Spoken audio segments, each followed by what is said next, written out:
Welcome to the show, everybody. The Sports Wrap, George Ringer. He's doing his homework. I was over jibber jabbering, and he's working. I'm working. He's gotten his studies out. I was finding that offensive center for you. You were finding an offensive center for me? Oh, for the Vikings. What's his name? You want to get right to the heart of the matter, huh? He's got a name. Well, yeah, you bet I do. It's Garrett Bradbury. That's who they're going to have this year, right? Austin Schlotman. He's 6'6". He played over half the game, 6'6", 300 pounds. He moves really well. I'm not sure that he ever had the recognition. I can't remember where he's from. He's from someplace we've heard of, but I watched him play, and that's who I went there to watch. As long as we're talking about the Vikings, might as well. I went there to watch. To see how the offensive line was coming to play, and what you see when there's 100 guys looking for work. You really don't know what you're seeing, right? So you have to kind of take a look at some other things. And I said before the game that the guy that I really wanted to keep an eye on was Kellen Mond. And as it turned out, I hit a homer on that one. He was outstanding. And it's kind of like, what do you want a backup quarterback to be? A backup quarterback, you want him to come in because either the starting quarterback is hurt or he's just not effective or something's going on, and you want to interject some energy. You want to see, here, you got to get this offense powering, and he did all of that. 6'3", 215 pounds. He's got good speed. I'm not sure good speed. Very good quickness. He was chucking and jiving back there like Francis Tarkenton of old. And all of a sudden, the Vikings, who were kind of getting whopped all over the place, picked up the pace, and all of a sudden, Mannion didn't get back in the game. So I got a couple questions for you. Sure. Because here's the deal: I watched no plays, and I listened to about the first 6 or 8 plays. Yeah. But it was my wife's birthday party, and we were down by the lake, and blah blah blah. So I didn't really watch any of it. So Mannion starts. He starts. Okay. And so are you telling me, if you were telling me that if on Saturday Kirk Cousins isn't ready to go, Kellen Mond is going to start instead of Mannion? Well, I will say that right now. Okay. And in fact, at least by all the reports I'm getting, Mannion was the number 2 quarterback. I mean, by way of camp, he's 6'6", 230. He's a huge man. He's got a nice arm. He's a great pocket quarterback. Kellen Mond is not that. He is not a Kirk Cousins either. He is a man with that multiple talent type quarterback. That's really fun to watch. How long they can last, I don't know. But he came in, and I mean, Mannion could not do anything. They weren't moving anywhere. And all of a sudden, you got a jolt. You got a first down. You got a little this, little that, and then they were taken off the field. You might have even got a field goal, but you could feel the energy of the team, and it all of a sudden changed. And ordinarily, I don't appreciate that so much. But that's one thing that came out of this was Kellen Mond. I think he's the number 2 quarterback. Okay, so I also heard that Thielen, Jefferson, Cook, amongst others, did not play in the game. Yes. Did they have a full offensive line that started? Did we get the top 5 starting offensive linemen at least? I'm not sure. I'm not sure I saw any of them. There was a couple of top draft choices, tackles, and stuff like that. But what I did see was they don't just have 2 good running backs; they have 4 or 5. And right now, today was the first cut, and they're down to 85, and they got to take 3. They're going to have to take another 30 more off this group, 33 more to be exact. And it would break my heart. Maybe they can keep all 4 of these running backs, but Ty Chandler and Kanani Kanabu, they were really hammering, and Madison and Cook did not play. No. Yeah, obviously they think there's some of these spots obviously that are showing up. I still like to see, obviously Cook and Madison probably nicked a little bit, so we're not going to see them. But like I said, to me, they got to get out there and you got to get some reps. And maybe they're getting those in the controlled practices. The Niners are coming into town. They got the controlled practices. They're coming into town for 2 practices and a game. Yeah. But, it's like one of those things when they used to have 5 or 6 preseason games. By the end of the preseason season, most of the game was played by starters by the end of it. And now you have so little time to evaluate these players, and all of a sudden there's people that were on. I'm a member of the Minnesota Vikings. One day I never got a chance to play one down, and I'm not a Minnesota Viking the next. And that's kind of the way it happens in that pro sports. But I do know that I saw Chandler and Kawagu. They really hardcore running backs, good speed, in a game that doesn't require a whole lot of running backs. But apparently the Vikings are very happy with their receiving corps. They should be. They have, first off, Adam Thielen ran himself a little mini camp all spring. And he brought in Moan and he brought in all these young receivers, and they started working just so Thielen can keep sharp. But I tell you, this guy, Adam Thielen, he's pretty smart cookie. He knows what he's doing. So I think that brought the receiving core and the quarterbacks together. Okay, so how'd the defense look? Well, the defense, the defense didn't look so hot because they didn't have any of the starters playing there either. So Harrison and Smith, neither one of them played, and they're both some of the top backs. But again, I think they were trying to take a look at some of the rookies, and frankly, there were hands all over the place. They got most of the penalties, so they've got to do some work on that secondary. I don't know who they were playing against too, but that was a weak spot. 26-20 the loss, so we shouldn't be concerned. I shouldn't be concerned though. I mean, my 10-7 pick is still safe. No, I'll tell you, this is the strangest organization, this Vikings organization that I've ever seen. If you're not right up to snuff, I want you to take a day off and relax and think about, and go through. It's almost psychic coaching, and it's Los Angeles. This is the way it kind of works. But I think they have. Mike Rand said today that he thought that the 2 championship teams in Minneapolis were going to be the Minnesota Wild and the Timberwolves. They're the next possibility of having championships. And he says, what about the Vikings? This is the way the Vikings are playing.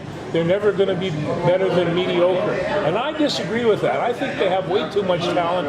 And Hendricks is going to pull these guys together. I don't know what defenses they're describing. One linebacker with, I don't know exactly what to do with that one linebacker. Maybe they put edge rushers. You can't be a left or a right linebacker now without rushing the passer. That is something that's a prerequisite. And some of these guys, Tim, they're so big and so strong, and they were talking about this, that the Vikings offensive or defensive line, they have a point system in which you take off and you have like 2.5 seconds, and this is kind of the win-win. Offensive line has to hold for 2.5, and the rusher has to go 2.5. Minnesota was just awful in this thing, like 25th in the league. But they were 4th in getting sacks. Well, what were they doing? Well, they were getting very few rush passes or anything like that. They were getting their share of sacks, but a lot of times they weren't in their way at all. So I think that you're going to be talking about 3 technique tackle type things. I think they're going to be using that technique with their tight end, and they'll come him smashing down. I don't know. I could see all kinds of options because there's a lot of people, and keep on one guy drop in the middle of the field for passes. Okay. It's going to be different football, no doubt about it. Well, like I said, most of the guys, some of the guys are new. They'll get it all figured out. I don't have a doubt that's what's going to happen. No. Anything else happened in the NFL last week that matters? That sticks out? None of it matters too much, but boy, I'll tell you. Well, let's see. I'm really glad San Francisco's coming to town.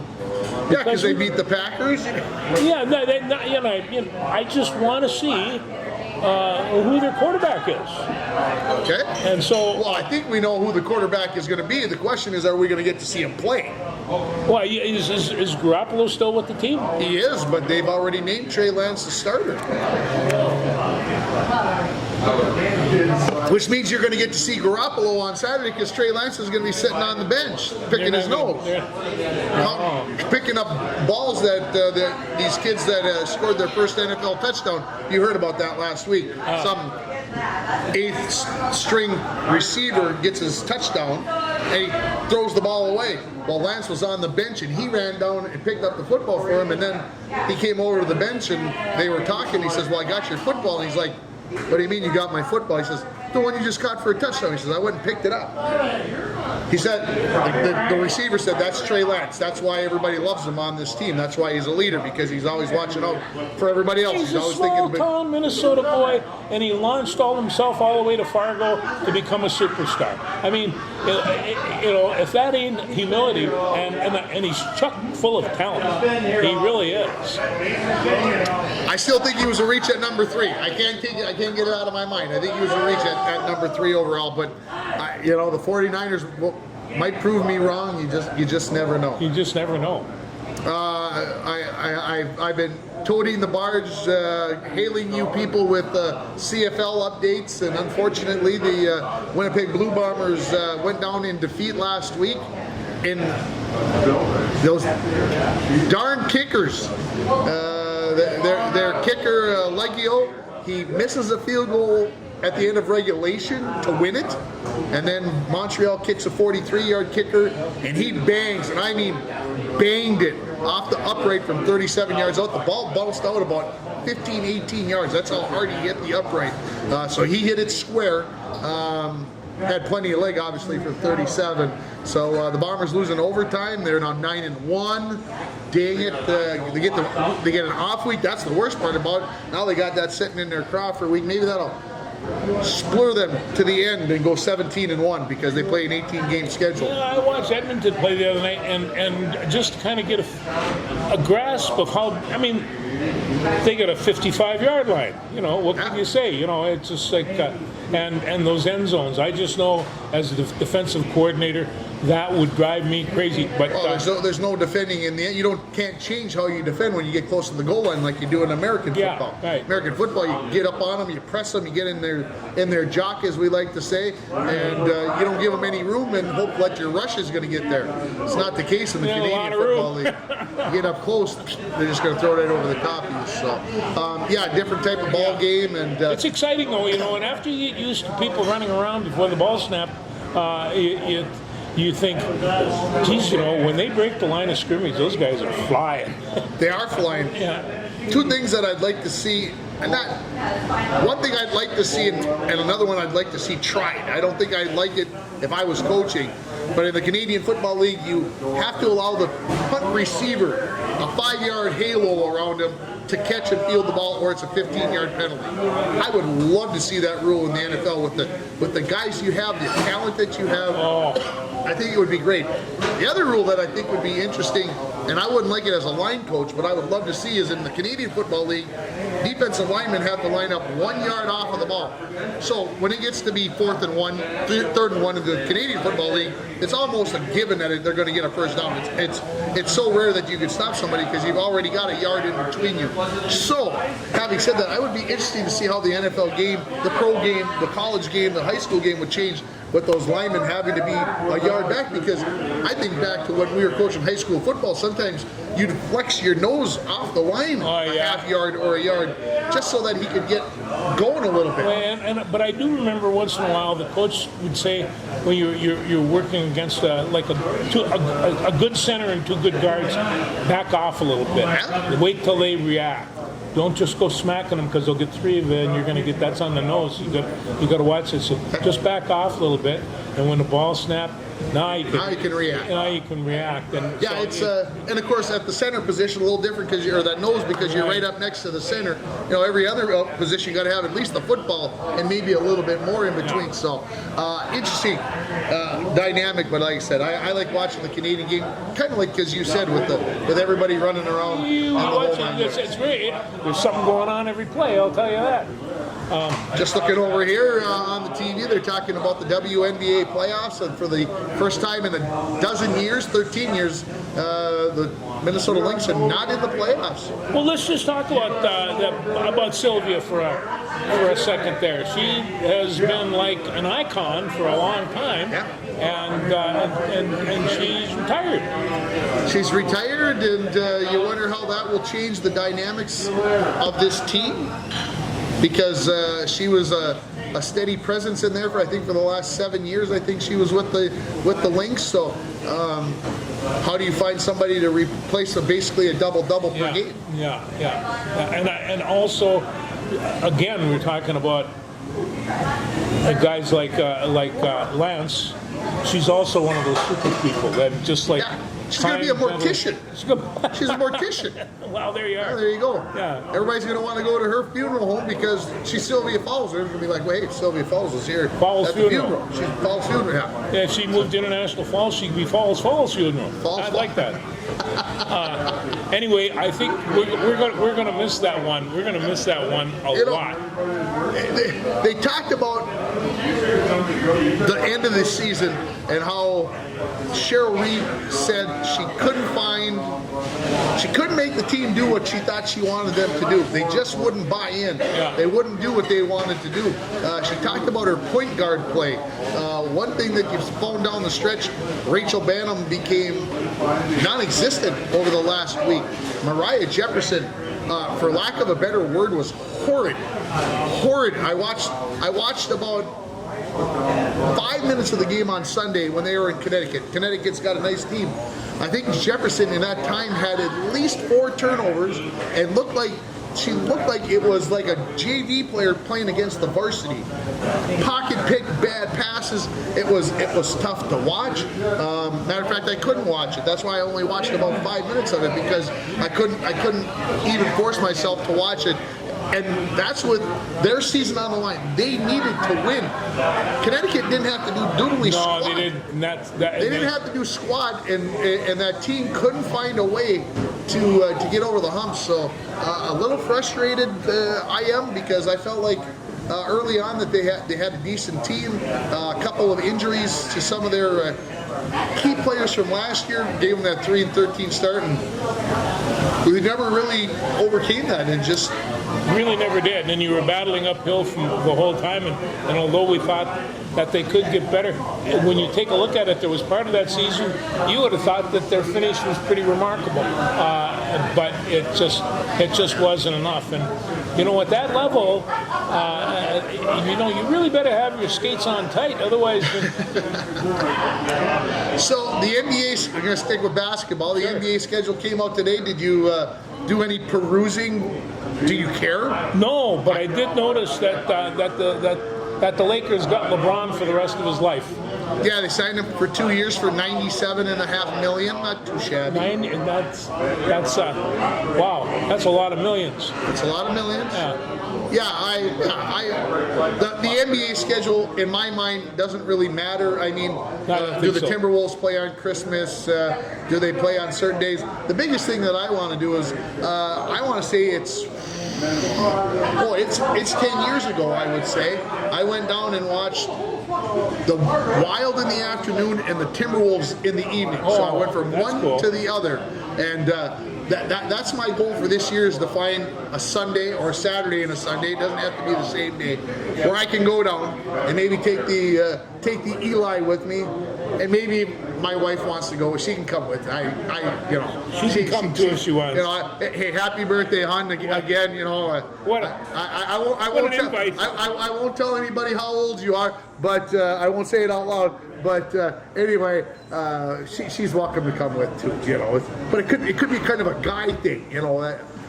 Yeah, she likes watching the Wild, so I know she'd go watch the Wild. I don't know if she'd go watch the Timberwolves. I'm going to tell you, between those two teams, they are going to be improved enough to pack some people in.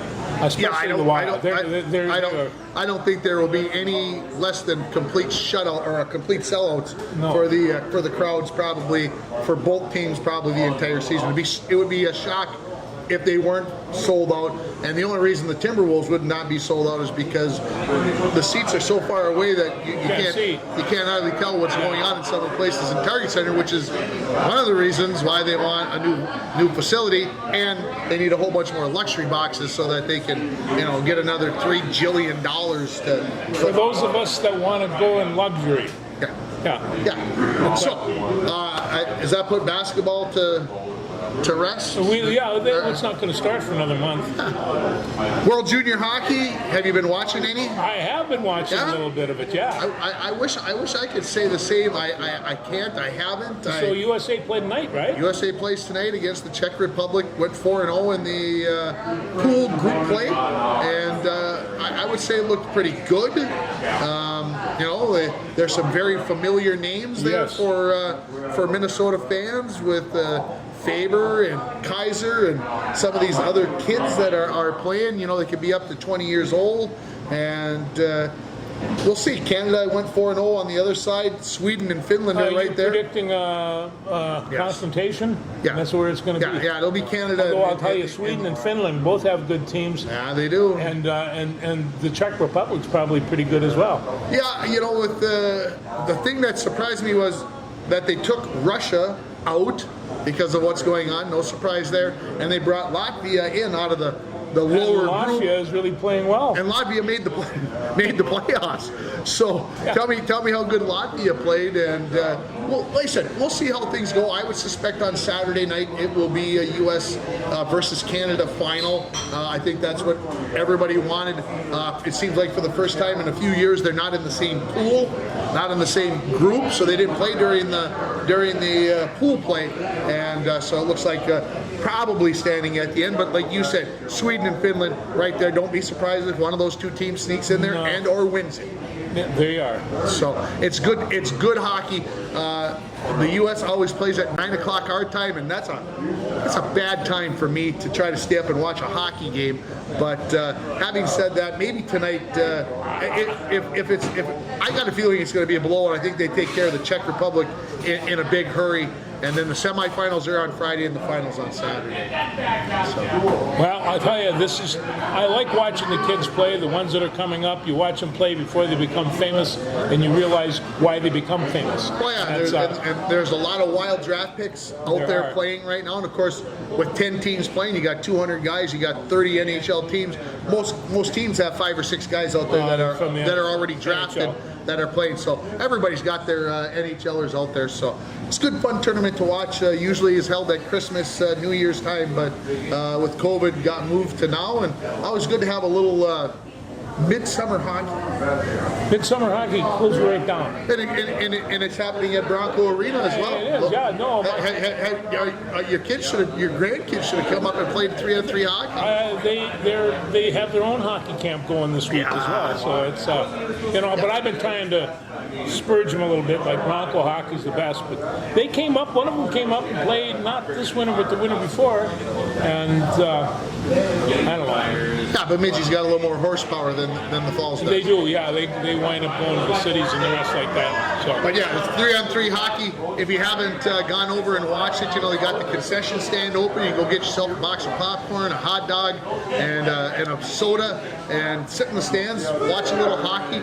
Obviously, with only 3-on-3, when you watch 3-on-3 hockey on TV, there's lots of goals. One of the games the other night was 27-18. Well, this 3-on-3 hockey thing is getting to be a big deal. Even the pros do it for their All-Star games, and so and they seem to be. Of course, those guys are having fun with it. It's. I think our kids on both sides of the river have come over and are playing. Lots of kids, 6 divisions, 4 teams in 5 of those divisions. So you think about that, you're talking 150-ish kids, and looks like everybody's having a good time. Do they have ice over in Fort Francis as well, so they're able to? I was over at Ice for Kids the other day. No ice in. I think that's the first time I've ever been in Ice for Kids when there was no ice in for the kids.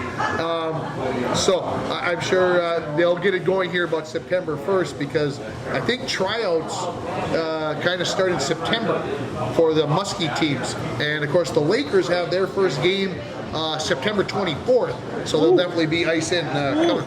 We're going to have that game on the radio, by the way, in case anybody's interested, just looking ahead.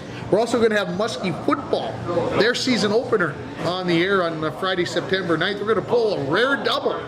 We're going to see if the international border is not an issue on a Friday afternoon coming back from Canada into the States. If they can't come back, they won't let them back. We'll swim. We'll swim across that bad boy, maybe back shore. So I'll have to put the equipment on, keep that stuff dry. Yeah, yeah, this should be interesting. I'm gonna do it because I know 2 games back to back, you'll have nothing left. There'll be no voice. So I give you a little break while we're getting it. We'll give her heck stuff. Let's give a quick talk here for the Minnesota Twins. I start seeing some stuff. Minnesota Twins? What They blew a 3-0 lead Saturday night, and then they laid an egg on Sunday. And you want to talk good about them? No, but they played real well on Monday, and they played pretty well on Tuesday. And played pretty well on Tuesday, and they won today. And they won again today. So this new catcher, Sandy Leon. Sandy Leon. Boy, oh boy, he looks a cross between a pulling guard and a professional wrestler. But he's agile. He is. He's a brute, but he's agile. Oh, he's fantastic. I found it interesting last night, folks. Let me divert from a little bit off of the good news with the Twins winning 3 in a row. But when you watch the Twins catchers with Jeffers and with Sanchez, you notice that they stick the leg out. The style that we were never taught to do because you couldn't throw out of it, right? Well, the Twins coaching staff tried to get Leon to start doing that, and he's like, no, I'm all right doing it just the way I'm doing it right now. I don't need to do that. He just stays down there, yeah. And last night Sonny Gray was wheeling and dealing. He was throwing crap in the dirt. Sonny Gray was really pitching well. He pitched really well, and Leon was just scooping everything up. He makes it. That's what a catcher's supposed to do. Scoop it up. Sandy Leon is a good addition to the team. I love Ryan Jeffers. Not that he's the greatest, but I like what he does. He's getting better. That's how you want to see a guy improve. But he walked up to the plate, and I watched him. Who is this guy? And he said, he's the catcher. And he looks like a backstop, so you can see that he can safety squeeze. He can bunt. He can bunt. Nobody in the majors bunts, but he can. He got legs this big around. Anyway, he's fun to watch. I think they got something going. And Twins had 16 hits. On Tuesday night, which is a lot of hits. Which is a fair number. Yeah. Scored 9 runs. Here's the scary part about the series to me, George, was you might recall back on Monday night, Joe Ryan gave up a 2-run home run in the top of the first inning. Yeah. Kansas City never scored again. No. 26 straight innings of no runs, and they had plenty of opportunities. And some good pitching. And I'll tell you, Sonny Gray, great defense. He seems to be getting more confident every time he goes out, every inning he goes out. And when he walks off the mound, he knows that he's just given his best ever. He looks really good. Tyler Malley went down with a shoulder injury today, pulled him in the 3rd inning. That is not a good sign. No. They were hoping that Tyler Malley was going to be that 3rd starter going into the postseason that they could use. That's a bad sign. They were talking that usually he throws in the upper 90s. It looked like the fastest he could get his fastball to go was like 91. Yeah. So you're talking a drop of 5-6 miles an hour. That tells you that something bad is wrong. No, I've been following Malley since he was with Cincinnati, and you could. I mean, he hot rookie. I mean, he's got the whole resume, and he's had a great fastball. But when he came out in the 3rd, and he wasn't coming out because they weren't hitting nothing. So I feel real bad. That hurt them. Caleb Thielbar, speaking of pitching, coming across 3 out of 4 nights. Throws on Saturday, throws on Monday, throws on Tuesday. Came in some tough situations on both Monday and Tuesday, and came out of it famously. So Caleb Thielbar has been a good addition. He's made the most relief appearances for the Twins. He has. So that's good. They have got an off day on Thursday, and getting ready for a 4-game series against the Texas Rangers. And Big Max, he got out of his slump a little bit. Yeah. He broke that 0 for, I think, 27 or 29, whatever it got to. So that's a good sign. And Luis Arraez, Luis Arraez, what is it, 5 out of the last 7 games or something with 3 or more 3 hits. I think he's 3 hits today. So there you go. So it's crazy. He's dialed in right now. And the best part of that whole story is we know that Luis can hit, but he was struggling. A couple weeks ago, he was struggling. Yeah. Guess who talked to him? Rod Carew. Rod Carew. Rod Carew said to him in Los Angeles. I mean, he just told me you got a little scoop in your bat. You're trying to pop everything up. You're trying to hit home runs, it looks like to me. You need to come through the zone.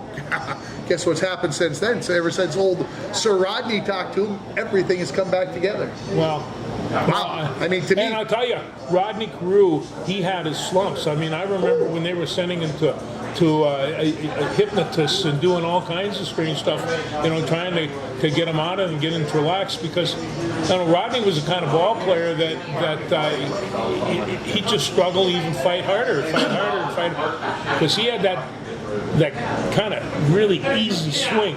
And you start forcing that, you're going to miss a lot of pitches, and he did. So, on the other hand, he's in the Hall of Fame. So what can you say? Tough to argue with what he did. And so the Twins, Cleveland plays tonight. They're a half game out as we speak. We'll see how things go. Again, an off day Thursday, then 4 games against Texas. Of course, it's a big weekend. They're inducting a few people into the Twins Hall of Fame. Cesar Tovar. Tell the story. And of course, Rodney, Sir Gardenhire, and Danny Gladden going in as well. So big weekend. Yeah, Cesar Tovar was the only Twin, and one of only 2 people to play every position in one game. Yeah. September 1968. Okay. And but he was a fine athlete, and so just for that occasion and the fact that he's Cesar Tovar, they're popping him into the Hall of Fame, and the scorecard, I saw a picture of it, the scorecard's a mess. Yeah, for sure. Yeah. So, good, hopefully the Twins can keep this going. They were talking on the broadcast today while I was trying to take a nap. They were talking that the Twins really haven't gone on a tear. No, they haven't. They played good baseball. They've been there, but they haven't gone on a tear. Justin Morneau, I think, they haven't gone like 20-9 in a month. Maybe this is the start of a 20-9 setup. It's really difficult to succeed without one of those, maybe 2. Exactly. And it's just ask the New York Yankees, who have lost 11 of 13. How about, were you listening this morning? The stat I gave on the radio? They've scored 8 runs in the last 7 games. In 7 games, the New York Yankees have scored 8 runs. Wow. We like to hear those kinds of things. Yeah, I don't, but what can you say? I pull for the Sox. We like we like that. So, having said that, we'll go along with that. Other things in baseball. I see you guys. I thought I saw Shohei Ohtani on your paper. Shohei Ohtani. He got a home run that the way the radio announcers were talking, shouldn't have been a home run. That Buxton should have had it. I didn't see it, but yeah, you kind of glanced in and out and type thing, and the first thing you worry about is Buxton blowing his shoulder or a knee. He doesn't have walls beat him. They beat us all. But yeah, but what a remarkable athlete. We were talking about Dave Winfield when he was at the University of Minnesota. He could pitch and he could hit. We watched him throw a one-hitter for the Big Ten championship and was like 4 for 5 with 2 home runs. He was just an incredible baseball player. He played basketball too, but the only thing we figured he could do is he could run, he could jump, and he could stuff. After that, but he is a good filler, don't get me wrong. He's a good filler. Pretty good filler. Yeah. Anyway. We should talk a little bit about our good friend Wyatt Ulrich, who is now with the Fort Wayne Tin Caps. I saw him play last night. And what'd you see? I just saw him. I saw him up once, and this was the second time. They said that he was replacing somebody that was injured. Yep. And that's actually happened in the last 2 games that they played. He's come in for the starter in center field, who was dealing with a little bit of an injury. Yeah. And so that's what they put him. But he hasn't got his hit yet. He popped up just an ugly swing and hit the tip of his bat, and you could tell that he was. We know Wyatt well enough to know that this is going to get under his skin, and so he's pulling a little bit hard. I will be watching again tonight, and currently 0 for 11 now with the Tin Caps in the last. That's the 5th game he's played in. He's got 1 walk. The Tin Caps didn't win last night. The Tin Caps broke a 6-game losing streak last night and came up with a win. So we're pulling for you, Wyatt. Here, hang in there and just see what happens. I got a good feeling about the next game here that you're gonna get that hit. And what Rodney would say is, I mean, is it simple as that? I mean, just a little. Like I said, you might need a little Sir Rodney help, and that's just being serious. That sometimes when you're pressing, your technique goes away. Yes. You're thinking too much. Just sometimes you need just to go up there, relax, and play baseball. Easier said than done. When with the way the roller coaster has gone. Think about this. I don't like moving. I mean, my wife has wanted to sell our house for years and years and years and move someplace else, and I'm like, I don't want to move. Well, why? Because I got everything right here. I don't need a new place to go lose things at and not be able to find things. I know how things work in my house. I know when I hear this sound that this is what's wrong. If this happens, I know how to fix it. I don't want to go to a new house where I don't know those things. And so think about Wyatt living in the Twin Cities in the springtime, then moves back to Sioux Falls, and then moves to Texas, to San Antonio. Now he's in Fort Wayne. That's just tough physically to deal with. Yeah, that's why Bull Durham's such a good movie. But it's a tough deal, and some of those guys do it for years. I mean, there are people that are playing, with Wyatt, that are 32, 33 years old and still trying to get it. And it's and I love minor league baseball. I think minor league baseball is more fun when you go to San Antonio. I like watching the Taco run around in the infield, and they had this great big guy down there in San Antonio selling stuff and giving stuff away.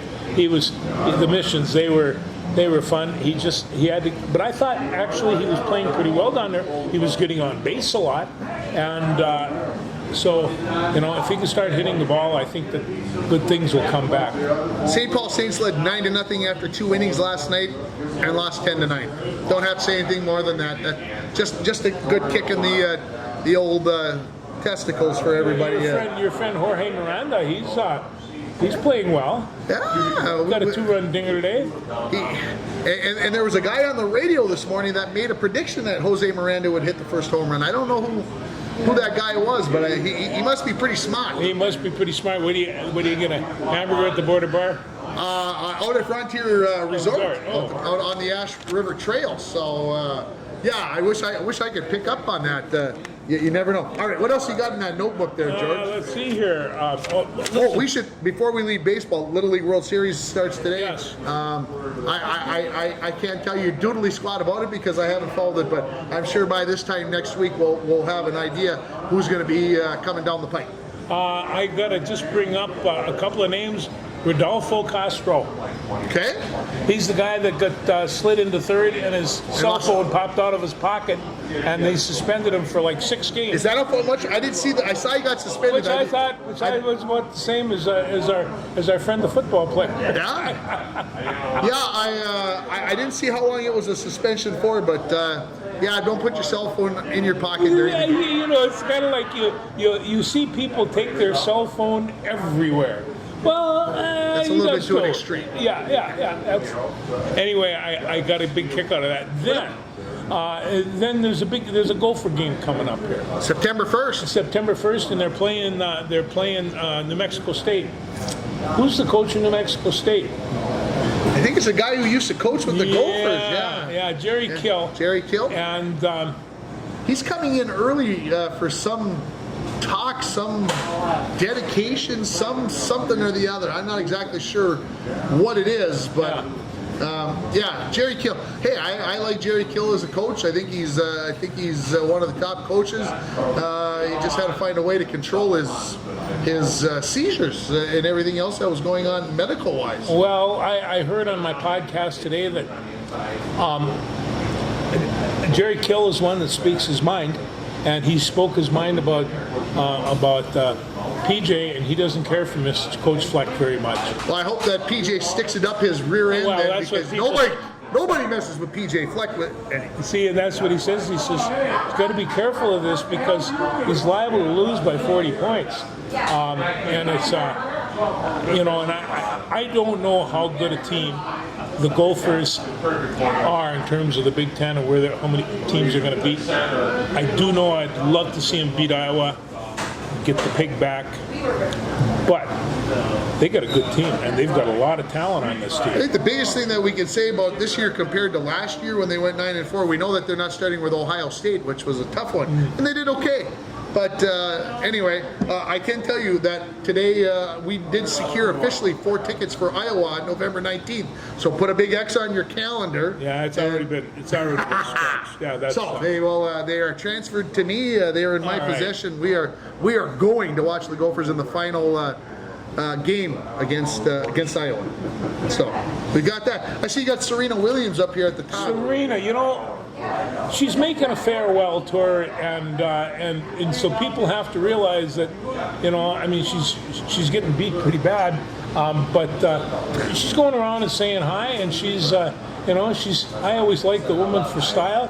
She sometimes got a little bit over the edge, but tennis needed a little over the edge once in a while. You like John McEnroe? I did not like John McEnroe getting on the thing, but yeah, did I like his attitude? Yeah, you bet. He was. You got to be kidding me. I mean, you can't be serious. You can't be serious. He could plead, and I remember a lot of people pleading their case with the referee. I never seen once where the referee changed his mind. No. Not even a little bit. Usually doesn't work. No. It's amazing because so many people keep on trying it. But what can you say? U.S. Open is just a little bit over a week away, week and a half away now. Of course, some of the best tennis of the year. So hopefully you get a chance to enjoy some of that. Let me see. What else you got in there? I still got a couple of things. Well, he's digging. I'll tell you, International Falls Bass Championship next week, Friday and Saturday. Of course, we'll talk a little bit more about that next week, as that is probably the big news in International Falls. And of course, high school sports got started this week with practices, and our first game next Thursday. Next Thursday, volleyball game in Two Harbors. I've been to Two Harbors a lot of times to coach football, watch football, broadcast football. I've never been there for any other sport, and so this will be my first trip to the Two Harbors Gymnasium and volleyball. So we'll check that one out. I made that trip a couple times. I had a daughter. So okay. I think I'm pretty much kind of got through here. We talked about Mannion Mond, and we know where that's at. We've got our roster that's no longer appropriate because a lot of those guys are on the way home, and so it's well, we're here at the Rainier Muni. We are inside today. You might ask why. Well, they repaved the parking lot and all the picnic tables are gone. So and plus it was a little toasty, little humid outside today. And but having said all that, it's always good to be here at the Muni. We thank Jen and the crew for always letting us do what we do and do it without harassment. They are fantastic. We'll talk to you next week.